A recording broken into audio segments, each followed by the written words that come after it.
Tidak ada bekal yang lebih baik dalam hidup kita ini kecuali kita itu berbekal dengan bekalnya takwa. Itu sesuai dengan apa yang Allah Subhanahu wa taala perintahkan kepada kita semua.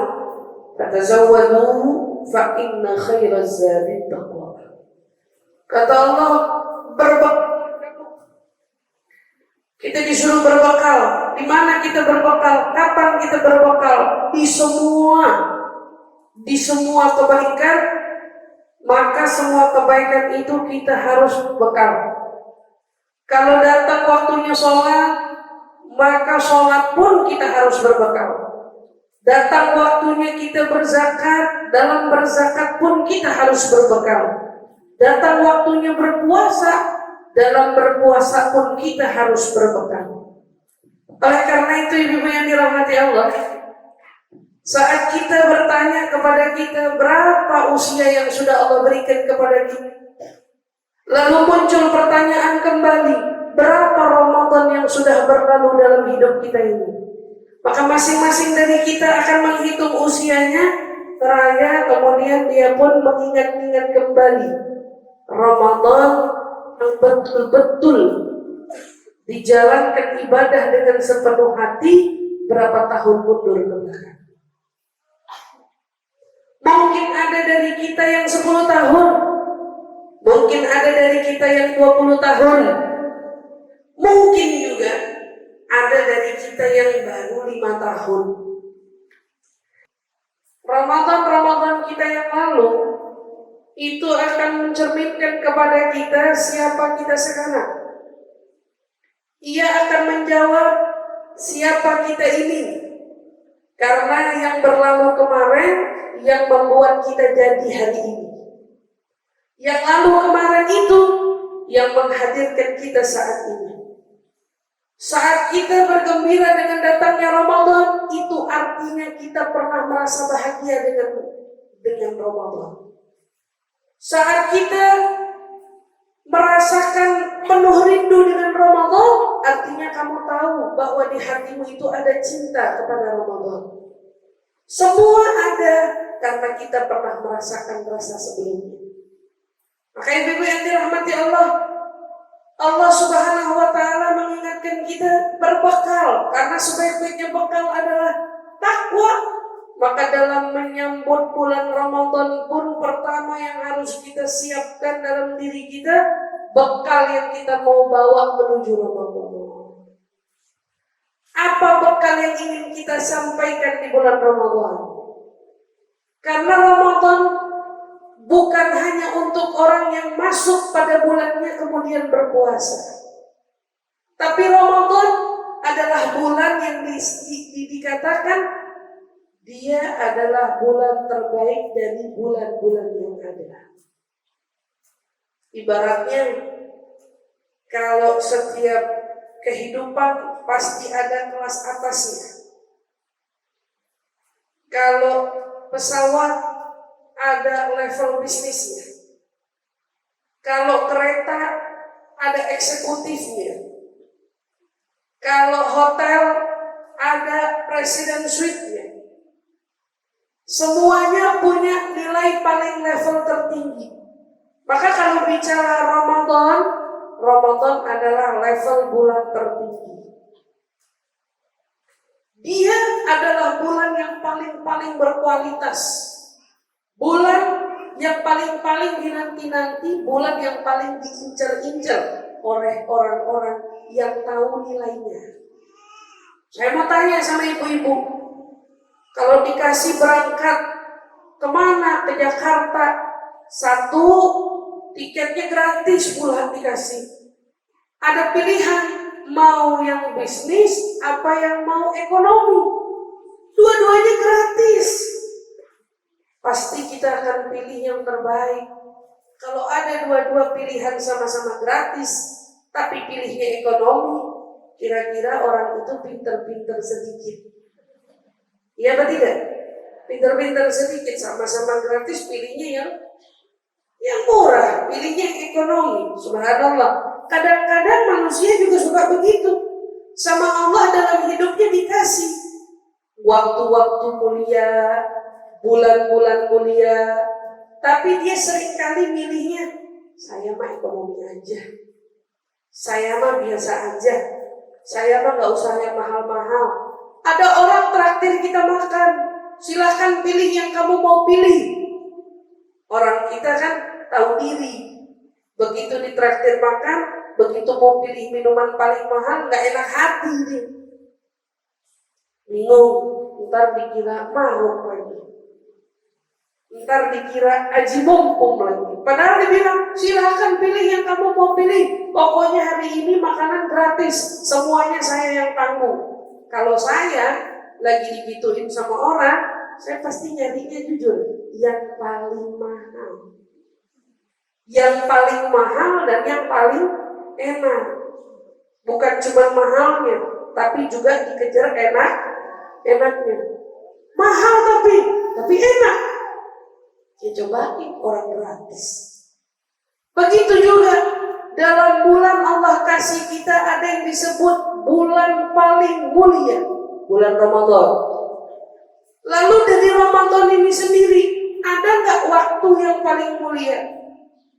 Kapan waktu diantara sepanjang Ramadan itu waktu yang paling mulia? Dikasih lagi sama Allah. Ini bentuk dari rahmatnya Nabi kita Muhammad SAW. Karena rahmatnya Allah juga kepada Nabi yang begitu luas, rahmatnya Nabi kepada umat yang begitu luas, kita ini selalu dikasih bonus. Udah dapet yang enak, masih dikasih yang paling enak. Dikasih bulan Ramadan, di sela-sela Ramadan ada malam Lailatul Qadar. Dikasih bulan nisfu Sya'ban, dikasih bulan Sya'ban, ada malam nisfu Sya'ban. Dikasih bulan Rajab, ada malam pertama dari bulan Rajab. Terus dikasih bonus, gak pernah tuh begitu aja. Udah dikasih kemuliaan, disesipin lagi kemuliaan sama Allah Subhanahu wa Ta'ala. Karena apa? Allah mau kasih yang lebih dan lebih dan lebih. Buat siapa? Buat umatnya Nabi Muhammad sallallahu alaihi wa ala alihi wasallam. Subhanallah. Ulama bilang lagi, itu waktu-waktu mulia malam Lailatul Qadar. Terus kalau hari-harinya gimana? Hari-harinya tuh biasanya yang paling-paling dijadikan waktu yang ulama paling gak mau kehilangan, itu momennya di mana? Momennya di waktu malam. Jadi kalau ditanya Ramadan tuh waktunya yang paling mahal, kapannya? Ya malamnya. Malam Lailatul Qadar. Lailatul Qadar adanya di waktu malam. Sisanya semua malam menjadi malam-malam penuh arti. Tapi Ibu yang dirahmati Allah, untuk kita bisa masuk merasakan kemuliaan yang sebegitunya, kita perlu punya bekal. Kita perlu punya bekal. Kenapa ada orang yang waktu dikasih pilihan antara enak sama gak enak, milihnya yang gak enak, atau mungkin milihnya yang biasa? Karena sebetulnya dia gak benar-benar punya bekal. Dia gak benar-benar siap. Oleh karena itu saat kita mau masuk bulan suci Ramadan, kalau kita gak punya bekal, maka perhatikan, Ramadan mau datang 10 kali, 20 kali, 30 kali. Sejatinya kalau kamu gak punya bekal, maka kamu akan sia-sia saja. Jadi kenapa ulama menjadikan Ramadan ini sebelum dimasukin perlu berbekal? Karena mau siap-siap. Begitu datangnya Ramadan, gak mau sia-sia. Saya contohnya, kalau lagi mau ditraktir atau diundang makan orang, saya bakal kosongin perut. Kenapa? Karena waktu diundang gak mau sia-sia. Kenapa kosongin perut? Kan diundangnya makan. Diundangnya makan. Maka segala hal yang membuat kita dapat menikmati fasilitas, saya akan mempersiapkan segalanya. Oh siap-siap, karena undangannya makan, perutnya kosong, biar bisa banyak nyobain makanan. Kalau yang lagi diajaknya jalan-jalan, kemana jalan-jalannya? Oh, jalan-jalan ke situ. Berapa lama perjalanannya? Sekian waktu. Saya juga akan berbekal. Bekalnya apa? Sesuai dengan yang saya butuhkan selama perjalanan. Ramadan, kita sama-sama tahu, syahrul Ramadan alladzi unzila fihi al-Qur'an. Katanya bulan Ramadan adalah bulannya turunnya Al-Quran. Dalam firman Allah yang lain, Allah menekankan kutiba alaikumusiyam. Tapi Allah ngomongnya sama siapa? Ya ayyuhalladzina amanu. Dipanggil sama Allah. Siapa yang ngerasa kepanggil sama panggilan Allah? Hai kalian orang-orang yang beriman. Artinya orang mau menjalani setiap perintah Allah, kalau dia nggak punya bekal iman, gimana mau menjalani? Orang disuruh jadi panitia, kamu nanti tanggal 8 tolong ya jadi panitianya Ibu Syifa, majelis taklim Babur Rahmah, suruh ngapain? Suruh jadi panitia. Iya. Ada nggak bekalnya, persiapannya? Ada. Badan sehat, tahu yang mau dikerjakan, nyiapin diri, tugasnya apa. Saat orang cuma dipanggil, siapa yang mau jadi panitia? Yang merasa dirinya tidak punya kemampuan, dia akan memilih dia. Kamu disuruh ngapain? Jagain orang. Biar kenapa? Biar nggak nyerbu ustazah. Aduh, saya nyerah, nggak berani. Itu bukan kemampuan saya. Nggak berani, nggak bisa. Nggak berani. Ada aja orang nggak bisa punya kemampuan, yang nggak bisa dia punya bekal, nggak bisa dia menjalankan satu tugas. Allah panggil, ya ayyuhalladzina amanu kutiba alaikumusiyam kama kutiba alal ladzina min qablikum la'allakum tattaqun. Hai kamu orang-orang yang beriman, aku tulis, aku catat, aku wajibkan atasmu perintah berpuasa sebagaimana yang kuwajibkan atas umat-umat terdahulu. Artinya yang puasa bukan kita aja. Dari zaman dulu hukum syariat puasa udah ada. Cuma puasanya beda-beda. Kutiba 'alal ladzina min qablikum. Biar apa? Agar apa? Lihat, agar kamu bertakwa. Jadi maksud bekal takwa, bekal persiapan yang menjadikanmu orang bertakwa. Itu bekal takwa. Bekal takwa, bekal yang membuat kamu agar bertakwa.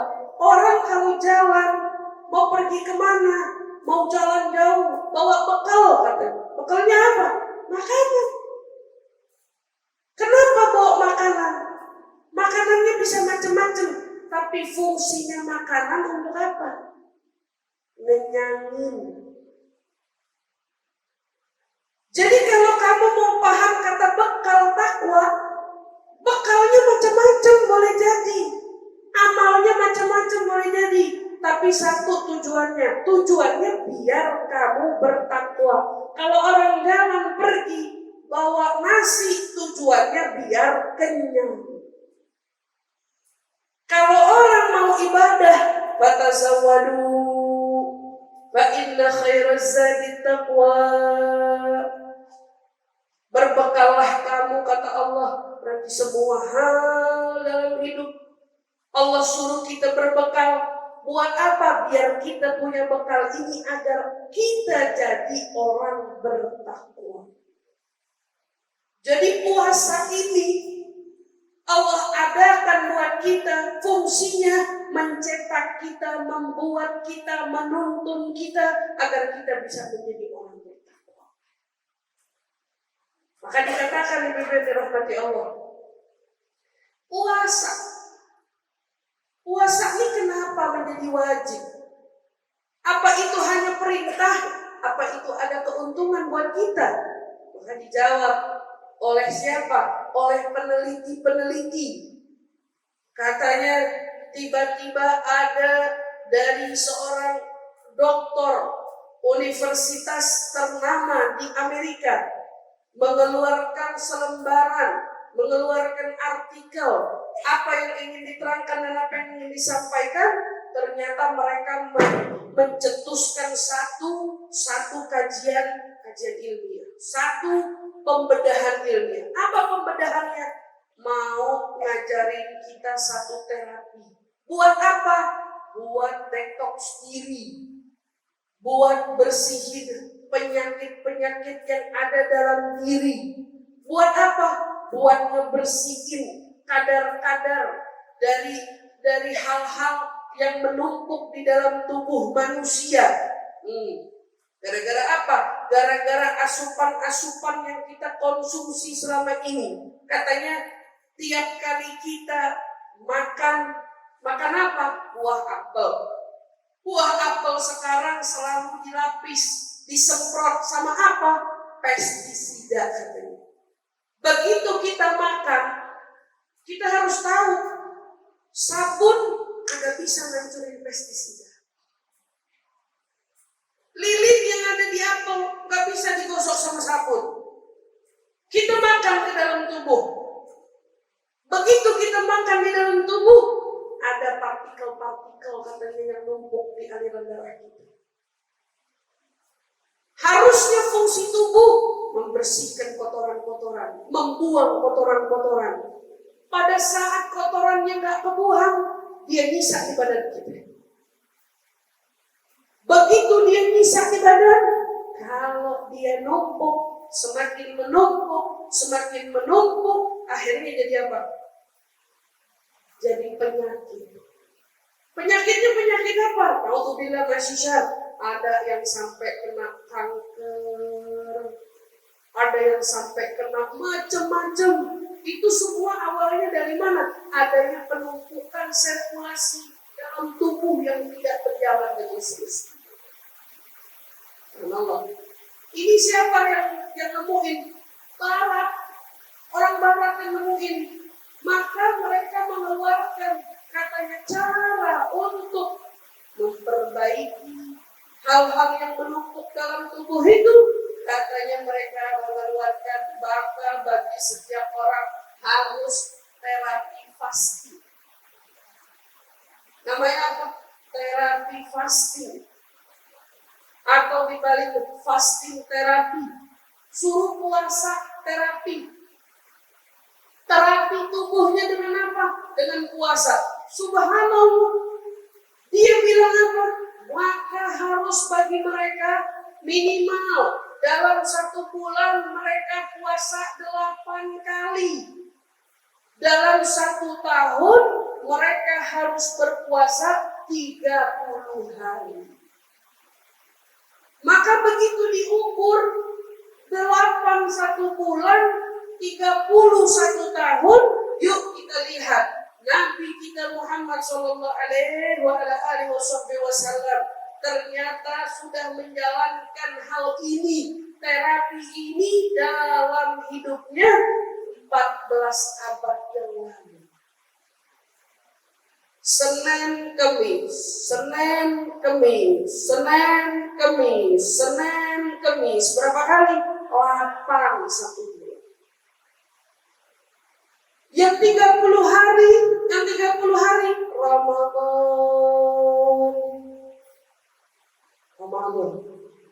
Begitu baca selembarannya, subhanallah. Jadi ternyata tujuan Allah Subhanahu wa ta'ala membuat kita berpuasa sejatinya bukan untuk dirinya, tapi hakikatnya untuk diri kita sendiri, bagi yang menjalankan puasa tersebut. Masya Allah, gak sadar. Buat apa nih? Ternyata buat diri kita. Makanya ada hadis Nabi yang bilang, sumu tasihhu. Puasa kamu, maka sehat kamu.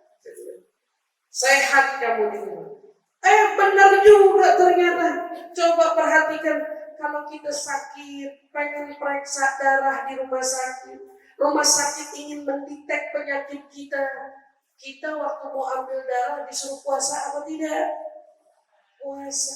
Ini sebenarnya ajaran siapa?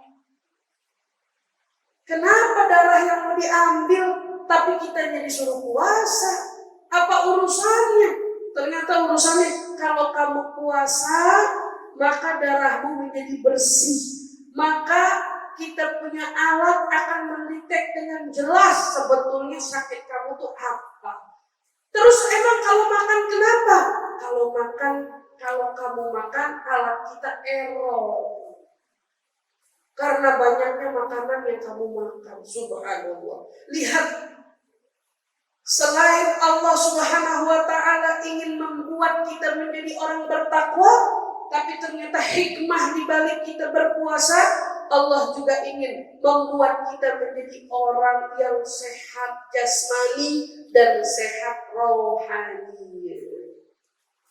Jasmani rohani. Subhanallah. Tapi ibu-ibu yang dirahmati Allah, banyak dari kita selama ini, alhamdulillah, kita berpuasa tahun demi tahun berlalu, tetapi kita belum betul-betul merasakan apa sih nikmat di balik puasa itu. Betulkah puasa kita itu selama ini telah sempurna? Betulkah kita selama ini betul-betul telah mendapatkan pahala-pahala besar yang Allah berikan kepada kita sepanjang hidup kita itu? Sudahkah kita menjadi orang yang beruntung saat Allah Subhanahu wa ta'ala menyeru dengan menyebut kata, wahai kalian orang-orang yang beriman, apakah kita termasuk orang yang menyahuti seruan itu? Yang menerima panggilan itu menjadi pertanyaan dalam diri kita. Nabi Shallallahu Alaihi Wasallam bersabda, man shoma wa qama fi Ramadan imanan wa ihtisaban ghufira lahu ma taqaddama min dhanbi. Kata Nabi Shallallahu Alaihi Wasallam, barang siapa orang yang berpuasa, waqamah, kemudian menghidupkan malam, mendirikan, shoma waqamah, puasa lalu mendirikan apa? Malamnya tentu, imanan wahtisab. Apa yang dicari? Gak ada. Murni yang dia jalani hanya karena dia itu di hatinya punya iman. Murni di hatinya cuma karena dia itu punya apa? Punya harapan hanya Allah yang berhak dan layak membalasnya. Kalau dia udah punya niat ini, sebelum kita bahas ganjaran, sebelumnya kita mau tahu apa arti puasa. Benarkah selama ini kita nih puasa, kita udah ngerti arti puasa? Emang puasa itu apa? Kalau ilmu fikih begitu kita cari ilmu puasa, apa tuh puasa? Lughatan al-imsak. Kata kalau dari bahasa, puasa itu artinya menahan diri. Loh, imsak kan sebelum adzan. 5 menit sebelum adzan imsak kan? 10 menit sebelum adzan kurang lebih imsak. Mazhabnya Imam Syafi'i emang hati-hati banget.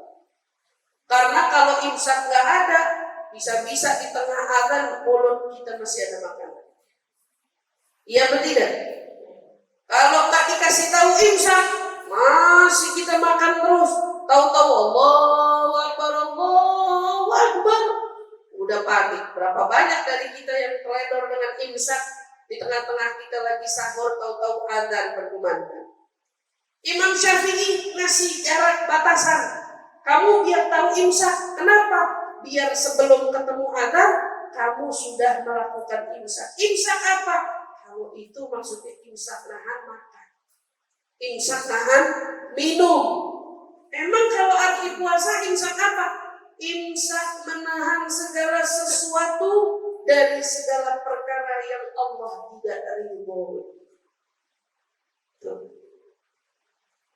Kalau kamu mau tahu arti puasa, sesungguhnya puasa bukan cuma nahan lapar, bukan cuma nahan haus, bukan nahan mulut dari makanan, bukan cuma nahan mulut dari minuman, tetapi sejatinya puasa menahan mulut, diri, tangan, mata, telinga dari segala hal yang Allah tidak sukai kita lakukan amalan tersebut. Ada orang suka bilang, alhamdulillah kita mau puasa nggak berasa apa-apa. Ada nggak orang suka berasa begitu? Kita mah kalau puasa alhamdulillah nggak ngerasain apa-apa. Saya bilang ya nggak ngerasain apa-apa jangan girang-girang dulu. Karena justru semakin kamu ngerasain lapar, semakin kamu ngerasain haus, justru semakin besar pahala yang kamu raih.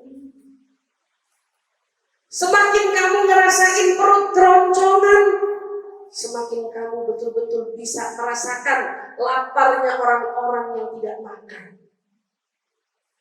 Saat kamu bisa merasakan haus, artinya kamu betul-betul bisa merasakan bagaimana penderitaan orang-orang di Afrika, orang-orang di Somalia, orang-orang di dalam daerah-daerah Papua. Mereka kehausan, bahkan mereka tidak menemukan air bersih. Tapi di saat kamu gak merasakan apa-apa, apa yang kamu rasa? Penderitaan siapa yang sedang kamu rasa? Bagaimana kita bisa membayangkan bagaimana Nabi kita Muhammad Sallallahu Alaihi Wasallam yang katanya setiap waktunya seringkali lebih banyak laparnya daripada kenyangnya. Sampai-sampai beliau harus mengganjal perutnya dengan batu. Begitu juga yang dilakukan para sahabat Nabi Ridwanullah alaihi ajma'in. Orang-orang soleh, mereka lebih memilih lapar. Rasa lapar yang mereka cari, karena ternyata di balik rasa lapar, mereka menemukan adanya kenikmatan. Karena munculnya rasa syukur yang begitu besar atas nikmat yang Allah berikan kepadanya. Jadi Ramadan, sholat, kita puasa. Bagaimana puasa kita biar sempurna? Bukan cuma kita mencari kesempurnaan hukum dari puasa itu, tetapi kita juga harus bisa nahan diri dari segala hal yang Allah tidak sukai kita lakukan amalan tersebut. Berapa banyak dari kita yang puasa, tapi kadang-kadang bohongnya jalan terus. Berapa banyak dari kita yang puasa, tapi sayang punya disayang. Bicara kejelekan orang jalan terus. Berapa banyak dari kita yang puasa, tetapi sayang punya disayang. Bukan ngomongin lagi kejelekan orang, tapi tugasnya ngomporin orang, ngadu domba orang, ngejelek-jelekin tentang orang, disampaikan berita kesana kemari. Itu sudah menjadi kebiasaannya yang berubah. Puasa gak pengaruh bagi diri. Terus jalan dan domba orang. Kamu bilang ditambah berapa banyak juga orang yang berpuasa, tetapi matanya masih sering memandang orang dengan pandangan hina, pandangan lemah, pandangan mengejek, pandangan istihza. Na'udzubillah tsumma na'udzubillah. Bagaimana mau merasakan betul-betul buah dari puasa, yaitu adalah membuat kita bertakwa, kalau ternyata selama proses kita puasa, kita nggak betul-betul imsak dari apa yang Allah haramkan. Justru PR-nya para ulama, mereka itu kalau berpuasa, mereka bersiap-siap dengan sebegitunya, mereka memiliki persiapan agar mereka bukan cuma uji coba nahan lapar, nahan haus, tapi mereka juga berusaha Kalau kita ini berusaha dari sekarang mulai, kalau ada ribah udah mulai dihindari. Maaf, mau istirahat dulu. Mau ngapain? Nggak ribah dulu sekarang. Karena mau puasa. Begitu ada orang, ada berita panas nih, berita hangat nih. Kenapa? Itu tuh si fulan. Tak dulu, jangan disampaikan dulu. Saya lagi mau siap-siap Ramadan. Jadi siap-siapnya dari kapan? Dari jauh-jauh waktu. Ulama punya persiapan mau Ramadan dari kapan? 6 bulan sebelumnya. 6 bulan sebelumnya udah siap-siap mau ketemu Ramadan. Udah siap-siap menyambut Ramadan. Udah siap-siap persiapannya Ramadan. Sampai mereka akhirnya bilang apa? Andai tiap hari kita itu isinya Ramadan. Bukan cuma 1 bulan, tapi kalau bisa 12 bulan itu isinya Ramadan. Biar sekalian sepanjang tahun isi kita itu semuanya ibadah. Itu orang yang udah merasain buahnya. Nah kalau kita jangan persiapan, kadang-kadang bayar utang aja masih keteteran. Ramadan udah tinggal berapa hari lagi, begitu ditanya lagi ngapain? Puasa. Kenapa? Iya, ternyata 11 bulan yang lalu kelupaan. Jadi keteteran puasanya. Masih mau deket-deket Ramadan, dia masih mau ngutang, masih bayar utang, terus dikejar lagi. Bayar utang kenapa? Keteteran, kemarin gak sempet. Subhanallah. Makanya kita siapin diri kita sebelum kita bertemu dengan yang lain dari sekarang. Ayo kumpulin segala hal yang berbau-bau takwa, puasa, kemudian sedekah, kemudian baca Quran. Itu bekal kita semua yang harus kita kumpulin dari sekarang. Jangan Qurannya turun dari lemari begitu masuk Ramadan. Jangan Qurannya baru dibuka begitu masuk Ramadan. Jangan kita baru mempersiapkan sedekah begitu Ramadan, tapi dari sekarang kita udah punya ancur-ancur. Kalau bisa dari jauh-jauh waktu kita udah punya ancur-ancur. Untuk apa? Ketemu Ramadan. Maka ingat, puasa nahan diri dari segala hal yang dilarang. Kalau dari makanan, minuman, udah jelas. Kemudian dari dosa mulut, dosa mata, dosa telinga, dosa hati. Bukankah kita ditekankan oleh Nabi, barang siapa orang yang berpuasa, wala yarfuth, wala yafsuk, dia gak pernah ngomong kotor, gak pernah ngomong jelek, gak pernah ngomong mencaci, gak pernah ngomong menghina. Dapat pahala apa? Allah ampuni dosa-dosa ini. Allah ampuni dosa-dosa ini. Subhanallah.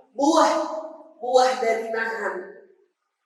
Belajar nahan marah dari sekarang. Jangan nunggu Ramadan. Kita kadang-kadang terbalik. Begitu puasa marah-marah. Gimana tuh? Justru emang godaannya datang begitu kita lagi ngejalaninnya.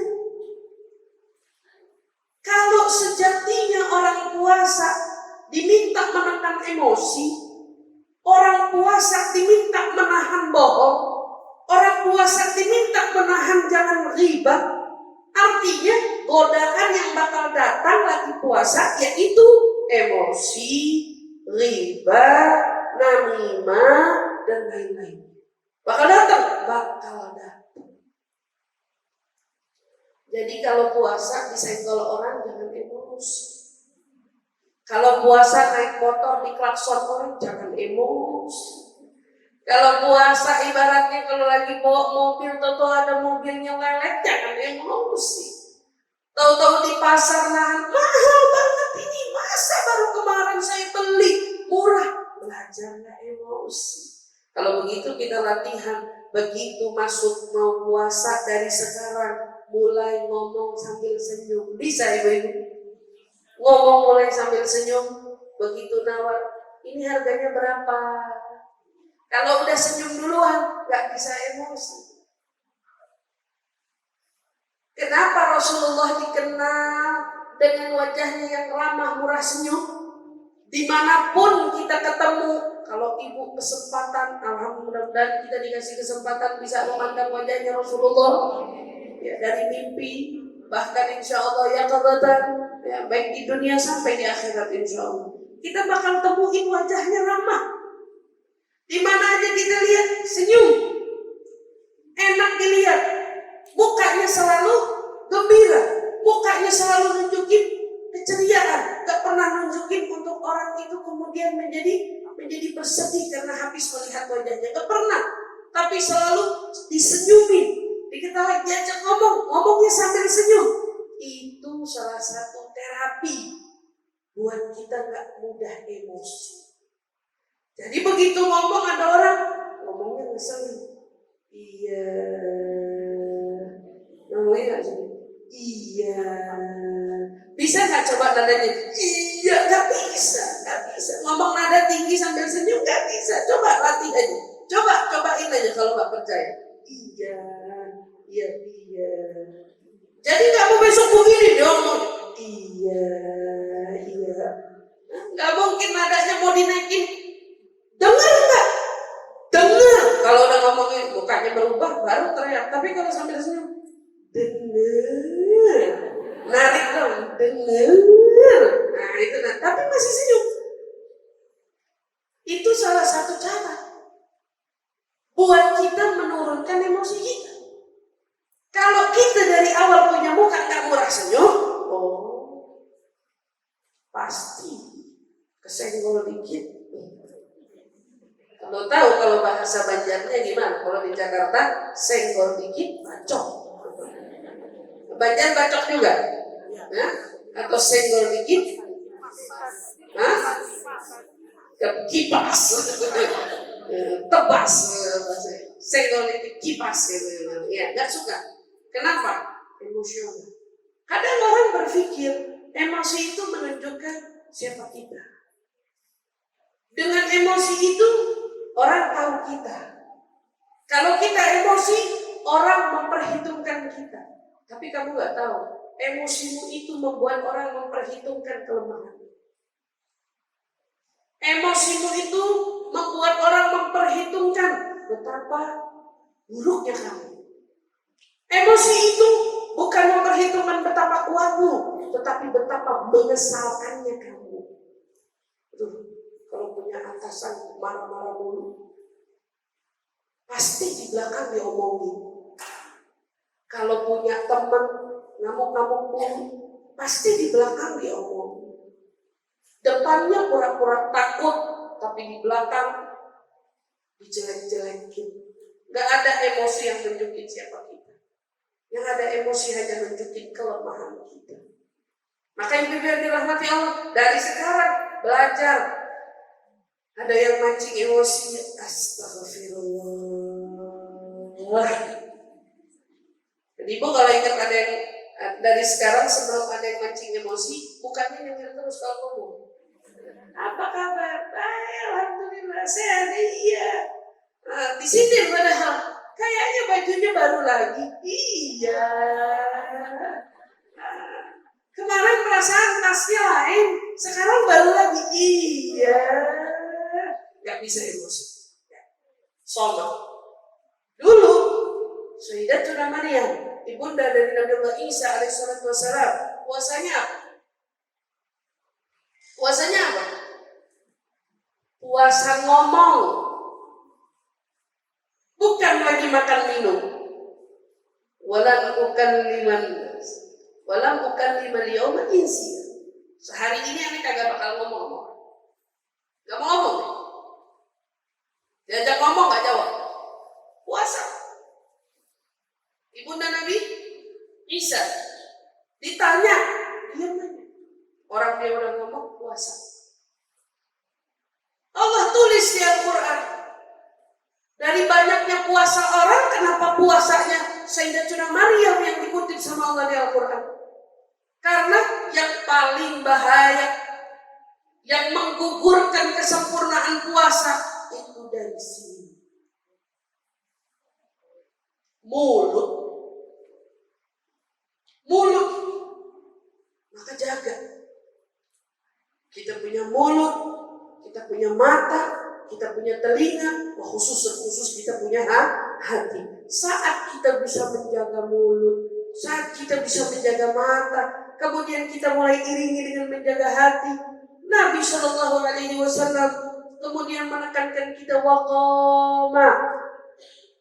Habis kita puasa, kita disuruh mendirikan malam-malamnya Ramadan.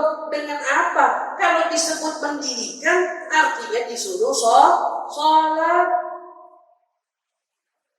Mau jadi orang berdiri berarti perlu latihan.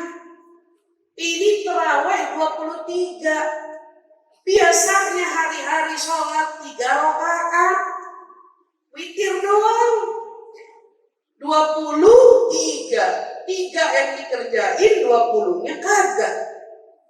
Kan begitu biasanya. Hari-hari mau ketemu Ramadan, ini gimana terawih? 20 rakaat, kalau ditarik malah ada orang yang sholat dari masjid ke masjid sampai 100 rakaat. 5 masjid berarti totalnya 100 rakaat. Sepanjang malam liter dari satu masjid ke masjid, hitung 100 rakaat. Subhanallah, itu dilakuin sama orang-orang soleh kita. Al-Habib Salim bin Abdullah Syafiri bahkan setahun sebelum beliau wafat, itu di tahun terakhirnya beliau masih keliling masjid-masjid taring sholat berjamaah walaupun di kursi. Maka tadi dibilang waktu yang paling agungnya malam. Kadang-kadang kita malam tarawih selesai teler. Ada orang yang tarawih belum udah teler karena makannya banyak. Jadi begitu masuk waktunya tarawih, nguap terus dia, oksigen kurang. Padahal siapa yang punya ngegoda? Hawa nafsu dalam diri. Itu pasti dari siang udah gak beres.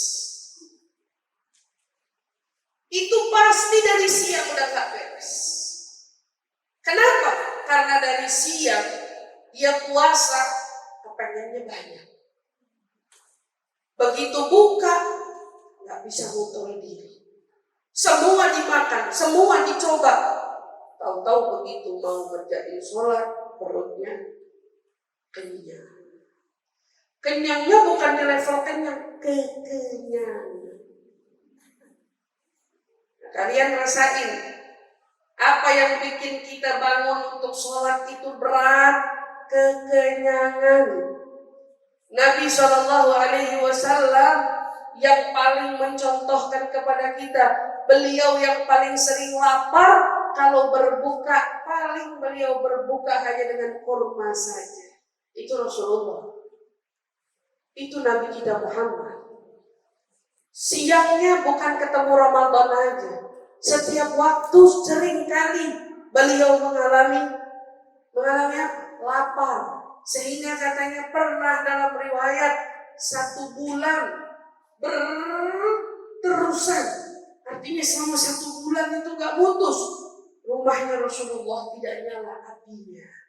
Tidak ada kompor yang menyala karena tidak ada apapun yang mau dimasak di dalamnya. Bayangin, gimana kalau kompor rumah kita? Kita kompor habis langsung beli gas. Gak kita kasih ampun tuh gas mati. Sebentar habis langsung gasnya udah ada ganti. Beli lagi gas. Kenapa? Saking gak pernah matinya api kompor di rumah kita. Karena selalu ada yang kita masak. Tapi Rasulullah nggak begitu nyatanya. Beliau Shallallahu Alaihi Wasallam dikatakan kalau berbuka paling beliau hanya ketemu aswadan, korma doang, itu. Korma aja. Kita kapan ngerasain bagaimana rasanya Rasulullah. Maka saya teringat di rahmati Allah. Dulu biasanya malam nuzul Quran, Al-Habib Umar itu ngundang makan orang, bikin acara berbuka puasa besar-besaran di Darul Mustafa. Sementara Al-Hubabah dulu di zamannya saya di Darul Zahra. Saya nggak tahu kalau sekarang. Mungkin kalau sekarang hanya di rumahnya, saya nggak paham. Tapi dulu di Darul Zahra, Darul Mustafa, kita kedatangan tamu setiap malam nuzul Quran, begitu tamunya banyaknya luar biasa. Subhanallah, ada satu momen yang tidak akan pernah bisa saya lupakan kala itu. Kala itu kita di dapur sudah menyediakan untuk para tetamu sambosa, kemudian korma, kemudian cemilan-cemilan yang ada di tarim lah, untuk kita suguhin kepada para tetamu yang datang. Karena kita tahu di tarim begitu azan, berbuka sebentar, kemudian dilanjut sholat maghrib. Setelah sholat maghrib langsung sholat tasbih. Habis sholat tasbih mutus sebentar, dilanjut lagi dengan tarawih. Tapi jedanya lumayan, kalau habis tasbih itu ke tarawih lumayan. Kalau bisa, subhanallah, begitu makanan keluar, baru orang pertama keluar, Hubabah itu marah karena kelihatan adanya sambosa saat itu. Kenapa ada sambosa? Kenapa ada cemilan yang lain? Kenapa yang dikeluarin tidak kurma aja? Maka ada satu orang negur beliau, orang itu mau kasih kurma aja. Ini orang-orang datang dari jauh-jauh, perutnya lapar, mereka dari tadi nggak makan. Hubabah bilang, emang nggak bisa nunggu hanya untuk sholat tasbih aja? Anak pengen ente orang ngerasain bagaimana rasanya bukaannya Rasulullah. Bagaimana rasanya bukaannya Rasulullah. Saya bukannya nggak mau ngasih kamu makan, tapi mencoba dalam 30 hari kamu berbuka, paling tidak ada 1 hari kau tunda makanmu sesaat saja. Ya imam mungkin setelah tarawih atau mungkin setelah kamu mengerjakan tasbihnya baru kamu makan. Karena kebanyakan mayoritas yang terjadi, orang begitu azan maghrib sibuk dengan bukaan sampai sholat maghrib yang ditunda-tunda sampai belakangan. Subhanallah. Beliau ngingetin kita, bukaan ditahan, rasain makan kurma doang sama air putih aja, biar kamu tahu betapa Rasulullah itu dulu merasakan begitunya. Mereka berbuka tidak menemukan apa-apa, tidak seperti kita minuman beraneka rasa. La haula wala quwwata illa billah. Minuman beraneka rasa, makanan beraneka macam. Rasa syukur tak kunjung juga datang. Terlebih-lebih begitu datangnya waktu ibadah, kita justru lebih mengedepankan obrolan yang sifatnya hanya sia-sia saja. Ini kan aji mumpung, buka kumpul keluarga, momen keluarga, tapi di situ malah menghilangkan momennya kamu ibadah sama Allah. Demi Allah, kita cuma ngerasain kerugian saja ini adalah bagi Allah. Karena Nabi SAW nekenin bukan cuma imsak, tapi ditambah waqamah. Bangun malamnya, hidupin malamnya, ibadah malamnya. Makanya orang-orang saleh kalau habis tarawih ada dari mereka yang buka kita, bukanya kok malam? Biar malamnya yang hidup. Kalau orang yang ke malam kan kita mau istirahat. Ibu coba perhatikan kekuatan yang Allah beri tanpa ibu sadar. Ibu puasa, ibu juga yang nyiapin buka, ibu juga yang nyiapin sahur. Semua ibu bisa lakukan. Artinya sebetulnya untuk menghidupkan malam Ramadan, jangan pernah takut darahmu rendah. Jangan pernah takut kamu kelelahan, karena kekuatannya Allah yang akan berikan. Kamu bisa. Artinya kalau kamu tunda tidurmu lebih cepat bangun daripada biasanya, kamu gak akan kenapa-napa juga. Jam 3 udah bangun, bukan karena nyiapin sahur aja, tapi jam 3 bangun, masih ada lembaran Quran yang kamu baca, masih ada beberapa ruku yang kamu kerjakan, masih ada beberapa amalan yang kamu baca. Kenapa begitu? Karena kamu ingin menjadi bagian orang yang menghidupkan malam-malam Ramadan. Waqama. Maka Al-Habib Muhammad bin Abdullah Al-Haddad nekenin nama kita, Bu. Jangan sampai ada satu malam Ramadan berlalu dari kita tapi kita gak dapetin pahala mendirikannya, gak dapat pahala berdiri ibadah di tengah-tengahnya. Terus bagaimana? Kata beliau, usahakan, upayakan kalau datang waktunya Ramadan, jangan pernah sholat isya tanpa berjamaah. Karena ada hadis Nabi SAW yang bersabda, barang siapa orang yang sholat isya berjamaah, maka baginya pahala seperti bangun separuh malam, seperti orang mendirikan separuh malam. Man sholat isya fi jamaah, maka annama ghaman lisurin, dalam hadisnya Nabi SAW. Barang siapa orang yang sholat isya berjamaah, maka baginya dicatat pahala mendirikan malam separuhnya malam. Sholat isya doang, seteler-telernya kamu, seletih-letihnya kamu, secapek-capeknya kamu, tetap kerjakan sholat isya berjamaah. Karena saat kamu mengerjakan sholat isya berjamaah, seapes-apesnya kamu gak ngerjain ibadah apapun di malam itu, kamu tetap kebagian menjadi orang yang dapat pahala malam Lailatul Qadar.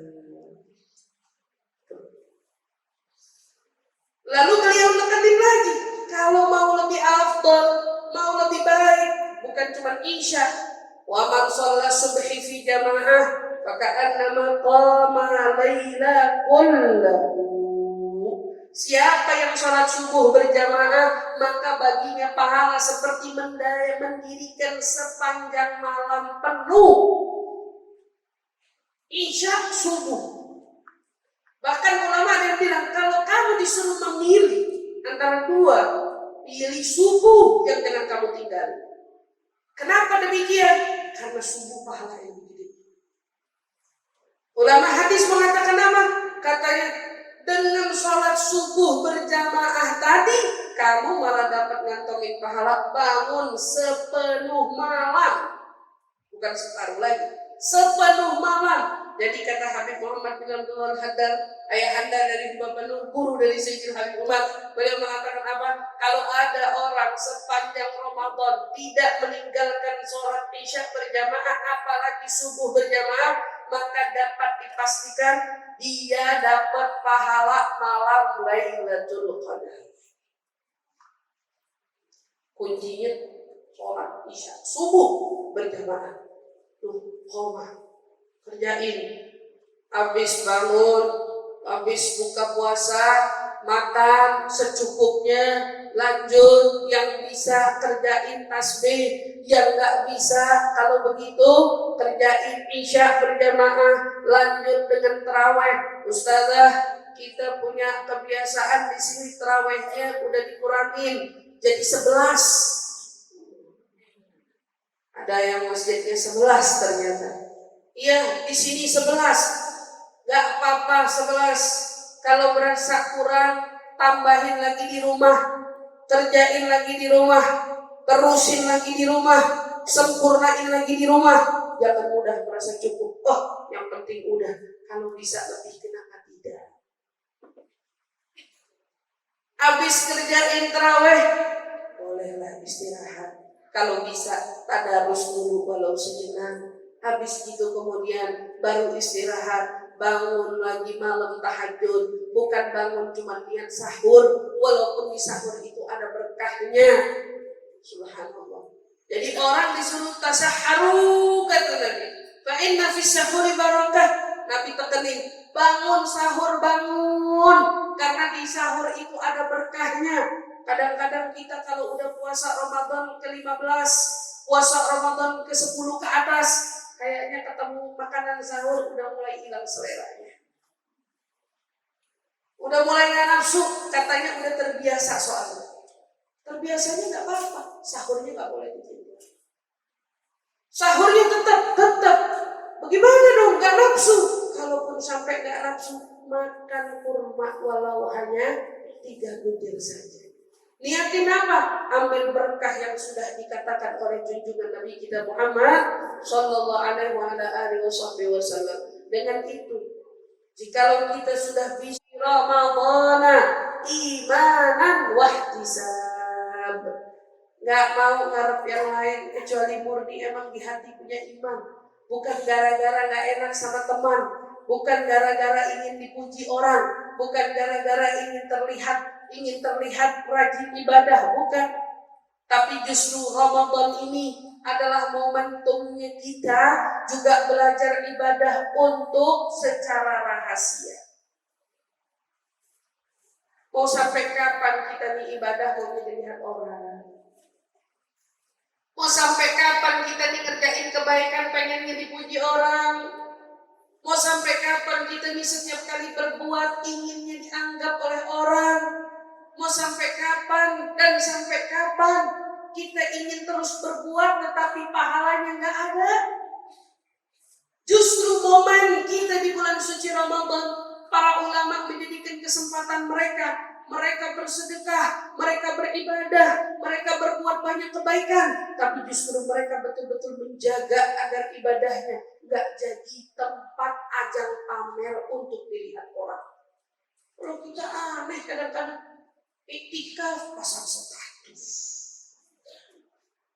iktikaf ngomong, tahajud ngomong, subhanallah, bagi-bagi takjil ngomong.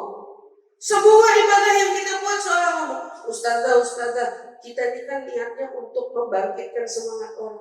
Bagus sih kalau niatnya begitu. Mudah-mudahan Allah pelihara niatmu, Allah luruskan niatmu. Mudah-mudahan niatmu memang tidak ada yang lain, tapi hati-hati dengan godaan hawa nafsu. Karena terkadang dibalut niat ikhlas, dibalut niat tulus, dibalut niatnya kita ingin menyemangati orang, terkadang tersisip niat.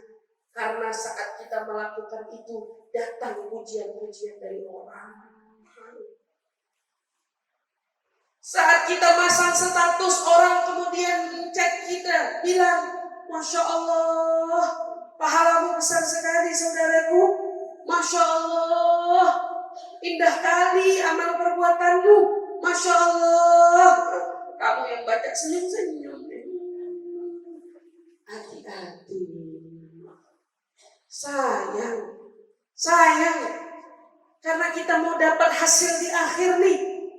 Kita mau buat Ramadan kita ini bermakna dan penuh arti.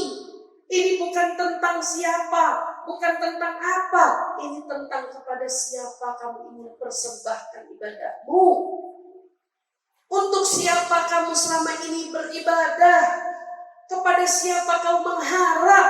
Ini tujuannya ibu-ibu yang dirahmati Allah. Sampai Allah Subhanahu wa ta'ala betul-betul menginginkan ibadah yang tulus dari kita. Nabi yang bersabda, "Som li wa ana ajzi."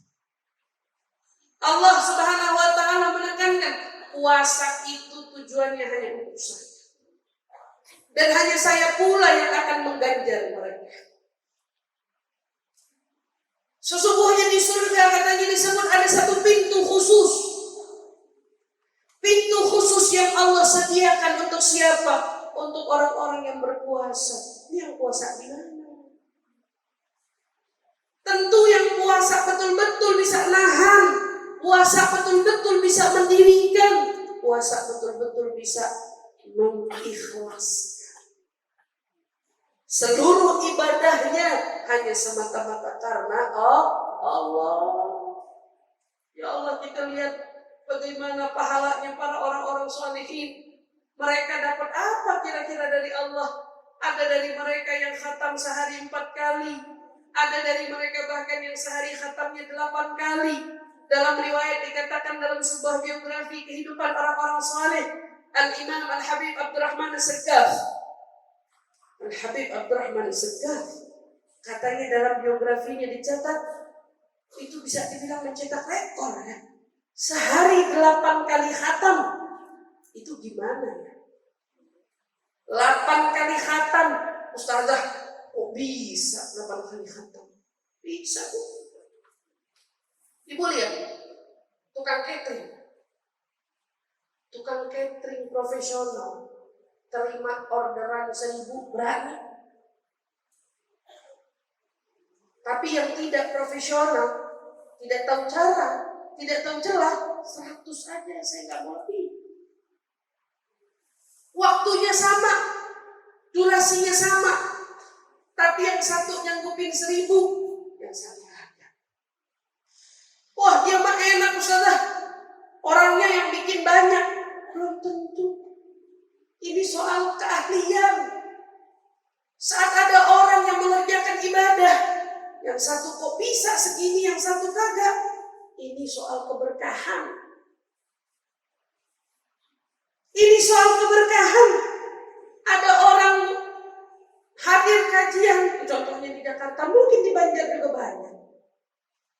Satu hari ngaji 3 kali.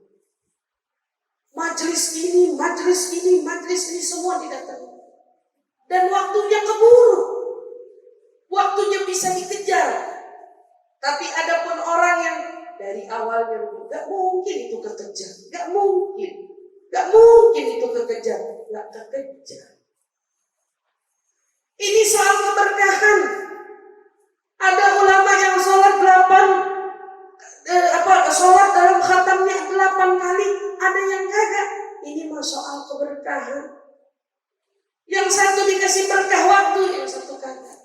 Contohnya, saya kalau bulan Maulid di Jakarta, pagi diundang 3.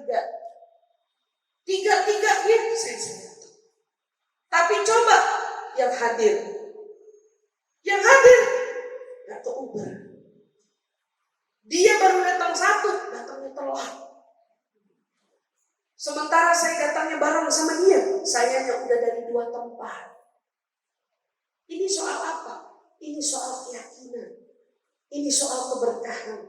Maka jangan pernah meremehkan keberkahan Allah. Niat dulu. Tujuannya untuk siapa? Tujuannya untuk apa? Maka ibu yang dirahmati Allah, ingat, Ramadan imanan wahtisab. Ya benar-benar niatnya karena iman di hati. Dan karena dia betul-betul hanya mengharap pahala dari Allah saja, lihat ganjaran yang dia terima. Ghufira lahu ma taqaddama min dzambi. Maka Allah akan hapus segala dosa-dosa dia dari yang masalah lalunya. Dosa-dosa yang ia lalui semua. Ibu tahu apa arti Ramadan? Ramadan katanya artinya kebakar. Apa maksud kebakar? Kering tenggorokan. Bukan cuma momennya, musimnya musim dingin, musim panas. Musim itu berubah-ubah. Ada orang bilang arti Ramadan karena musim panas. Enggak juga. Dulu saya waktu di Tarim musimnya musim dingin Ramadan. Sekarang aja masuknya musim panas. Dulu musim dingin. Musim berubah-ubah. Kadang-kadang kita bulan puasa hujan terus. Kadang terik. Itu gak jadi tolak ukur. Kata ulama yang paling mendekati artinya Ramadan apa? Kering. Tenggorokan kita haus. Kering. Tenggorokan kita kebakar rasanya.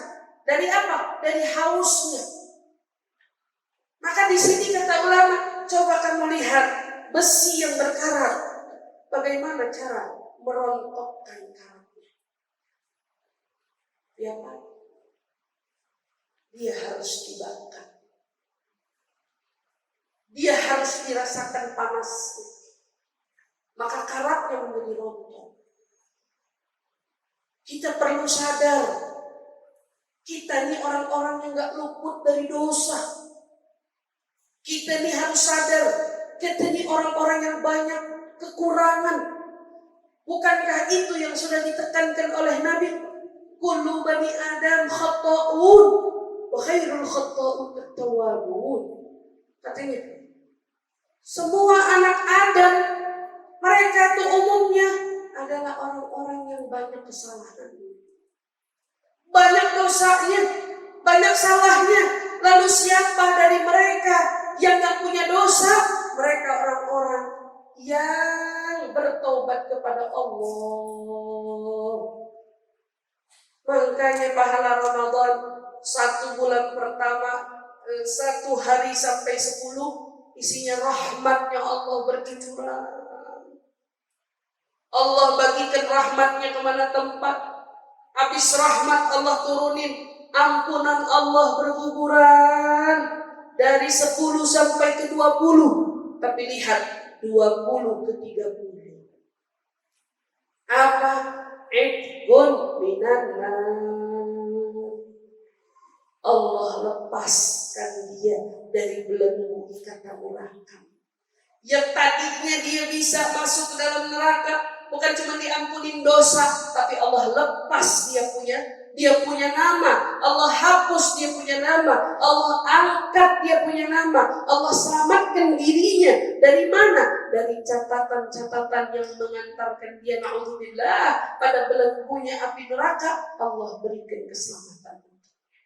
Bukan hanya orang yang sudah ada di neraka, tetapi kita idgun minan nar, bebas dari mana? Dari api neraka. Maka semakin kita merasakan betapa besarnya ujian-ujian yang datang di Ramadan, itu justru semakin menyempurnakan Ramadan kita. Semakin kita berhasil menahan diri dari emosi, dari ghibah, dari dusta, dari namimah, dari memandang orang dengan pandangan meremehkan dan pandangan menghinakan. Justru di situ semakin kamu ditempa. Saat besi dibakar, ia sedang ditempa. Saat kamu sedang merasakan hausnya, merasakan laparnya, merasakan ujiannya, merasakan godaannya, kau sedang ditempa. Saat kamu sedang merasa kantuk, saat kamu sedang merasa letih, saat kamu sedang merasakan betul-betul rasanya tubuh ini tidak berkompromi, pengennya tidur aja, pengennya istirahat aja. Tapi saat kamu merasakan itu semua, justru dirimu sedang ditempa. Maka orang-orang yang merasakan kesempurnaan dari Ramadannya adalah mereka orang-orang yang betul-betul merasakan upaya maksimal saat menjalankan ibadah Ramadannya. Maka mari maksimalkan ibadah kita, ibu-ibu semua. Saat kita sekarang detik-detik menjelang bulan suci Ramadan, kita berada pada 15 terakhir sisa daripada bulan Sya'ban. Mari sama-sama kita persiapkan diri kita sejak saat ini. Kita hidupkan malam-malam kita. Kita mulai tahan dan kendalikan diri kita dari emosi, dari bicara-bicara yang tidak berguna, kemudian dari cara kita melihat orang, belajar dan usahakan semua yang kita lakukan hanya murni karena Allah Ta'ala. Mulai kita kurangin makan makanan kita, mulai kita kurangin kebiasaan-kebiasaan kita. Jangan sampai kita menjadi orang yang menyia-nyiakan Ramadan seperti mereka yang tidak mendapatkan ampunan bahkan di Ramadan. Na'udzubillah bin dzalik. Nabi SAW mengingatkan kepada kita, hati-hati dengan orang yang tidak bahkan mendapat rahmatnya Allah. Jangankan ampunan, jangankan bebas dari neraka, rahmat Allah pun dia tidak akan dapat. Rahmat Allah pun dia tidak akan dapat. Rahmat Allah pun dia tidak akan raih. Siapa mereka? Mereka orang-orang yang menyekutukan Allah. Mereka orang-orang yang mempercayai akan adanya kebesaran selain kebesaran Allah. Mereka adalah orang-orang yang percaya ada yang juga agung, ada yang juga hebat, ada yang juga luar biasa seperti kebesarannya Allah. Na'udzubillah wa na'udzubillah. Kemudian siapa? Mudminul khamr, Allah. Peminum minuman keras. Jaga anak-anak kita, jaga remaja-remaja kita. Dari mana? Dari minuman keras, dari pekerjaan yang ada minuman keras. Jauhin anak-anak kita semua dari hal tersebut, karena ternyata itu bisa menghalangi kita bahkan dari rahmat. sebelum ampunan, sebelum bebas dari api neraka. Kemudian apa selanjutnya?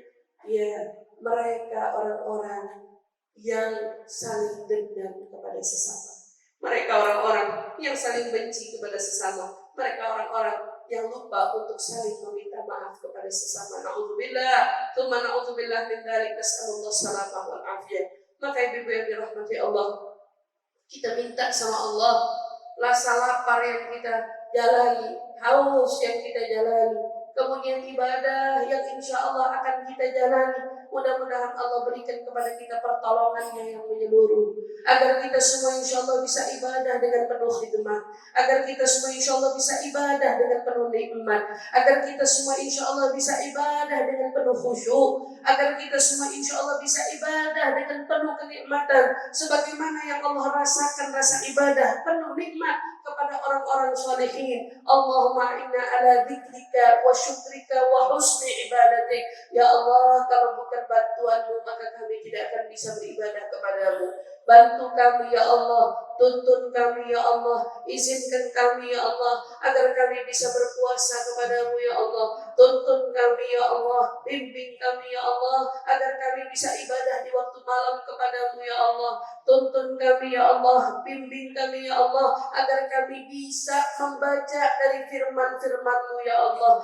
Berikan kepada kami kenikmatan saat kami berpuasa, berikan kepada kami kenikmatan saat kami tarawih, berikan kepada kami kenikmatan saat kami bangun di waktu malam, berikan kepada kami kenikmatan saat kami membaca daripada firman-firman-Mu ya Allah. Berikan kami kenikmatan ya Allah saat kami bersedekah di jalan-Mu ya Allah. Kenikmatan yang Kau berikan kepada kenikmatan dari orang-orang salihin. Allahumma ya Allah, berikan kepada kami pengampunan-Mu yang luas, rahmat-Mu yang banyak.